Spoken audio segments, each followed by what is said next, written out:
بسم اللہ الرحمن الرحیم۔ زمین پر سورج گرہن اس وقت لگتا ہے جب چاند دوران گردش زمین اور سورج کے درمیان آ جاتا ہے، جس کی وجہ سے سورج کا مکمل یا کچھ حصہ دکھائی نہیں دیتا۔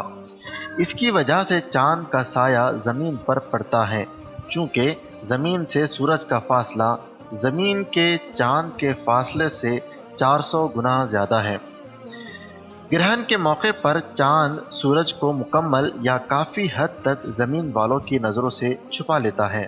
سورج گرہن ہر علاقے میں ایک ساتھ نہیں دیکھا جا سکتا، اس لیے سائنسداں سورج گرہن کا مشاہدہ کرنے کے لیے دور دراز علاقوں سے سفر کر کے گرہن زدہ علاقوں میں اس نظارے کو دیکھنے کے لیے جاتے ہیں۔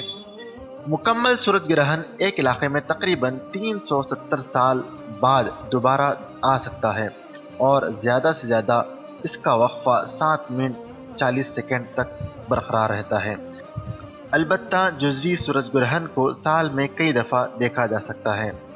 سورج گرہن کی کئی قسمیں ہوتی ہیں، جیسے مخلوط سورج گرہن، حلقی سورج گرہن اور مکمل سورج گرہن۔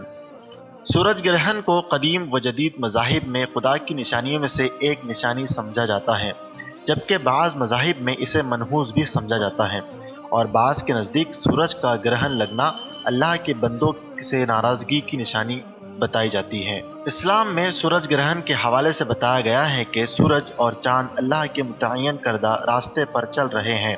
سائنسی حقیقت میں بھی اس بات کو تسلیم کیا گیا ہے کہ سورج اور چاند زمین کے گرد اپنے اپنے مدار میں چکر کاٹ رہے ہیں۔